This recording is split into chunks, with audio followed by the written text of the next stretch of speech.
민중당 대변인 신청현입니다.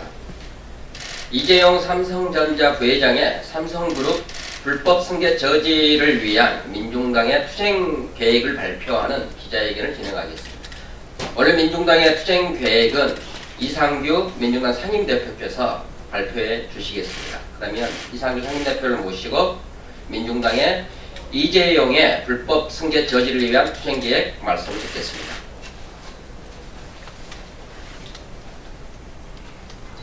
네, 안녕하십니까. 민중당 상임대표 이상규입니다. 이재용의 삼성그룹 경영권 불법 승계를 저지하겠다. 2017년 2월 17일, 지금부터 정확히 2년 전 이재용 삼성전자 부회장이 구속되자 촛불혁명에 참여한 국민들은 이제 삼성 총수 일가에 대한 권력 비호는 어두운 역사를 끝내고 무너진 정의를 바로 세우게 됐다고 환호했다. 국민들은 드디어 정경유착의 고리를 잘라내고 공정사회로 갈 수 있을 것이라 기대했고, 나아가 사법부의 정의로운 판단에 따라 총수 중심의 권위적 재벌 체제를 청산하여 새로운 사회 경제 체제를 정착시킬 단초가 마련될 것이라고 확신했다.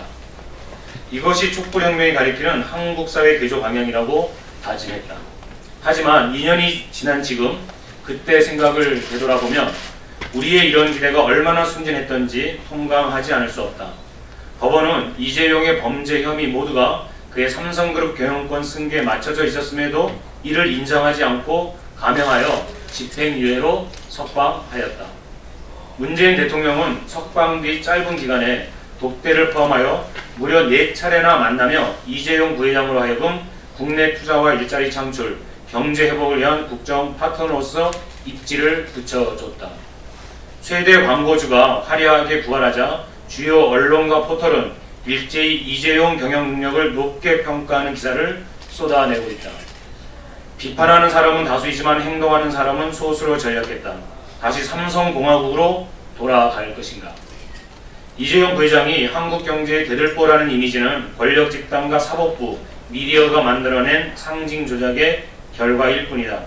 이재용 부회장은 20년 전 아버지 이건희 회장으로부터 60억 8천만 원을 증여받아 16억 원의 상속세를 내고 남은 44억 원을 종잣돈으로 하여 온갖 불법과 탈세로 자산 총액 400조에 달하는 삼성그룹 전체의 경영권을 장악했다. 이 과정에서 삼성그룹이 저지른 범죄가 100이라면 그중 90은 이재용 부회장으로 불법 세습하기 위한 것이다. 삼성바이오 고의 분식회계가 그 대표적 사례이다. 이재용 부회장으로 경영권 세습을 포기하면 삼성은 90% 이상 클린 기업으로 거듭날 수 있다는 뜻이다. 이재용 부회장의 거대한 권력과 천문학적 자산은 아버지에게 물려받은 것도 아니다. 수십 년 동안 노동자와 중소기업으로부터 약탈한 것이다. 젊은이들의 미래에 대한 야심찬 도전의 기회를 혼자 독식했다. 국가로부터 천문학적 세금을 빼돌렸고 삼성그룹 주주들에게 돌아갈 목마저 가로챘다. 그가 법 위에 군림하지 않았다면 삼성그룹 내에서 이재용의 것은 아무것도 없다. 민중당은 진보 민중 진영과 함께 올 한 해 이재용의 삼성그룹 경영권 불법 승계 저지 투쟁에 집중할 것을 결의했다. 법원 판결의 문제점과 이재용 없는 삼성이 삼성에게도 국민 경제에도 더 이로울 것이라는 사실을 국민들에게 알릴 것이다. 나아가 이재용 부회장의 범법 행위를 감싸주는 모든 이들에 대해 국민적 폭로 활동을 벌일 것이다. 3월에 범진보 민중 진영과 함께 공동 투쟁 기구를 만들고 4월부터는 본격적 투쟁에 나설 것이다. 이미 여러 진보 민중 단체에서 긍정적 답변을 보내왔다.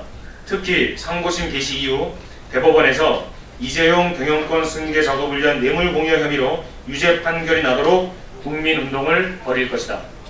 법원과 사회 각계각층에 숨어있는 삼성 장학생들을 폭로 규탄할 것이다. 이재용과 그 비호 세력은 단단히 각오하라. 2019년 2월 19일 민중당. 네, 감사합니다.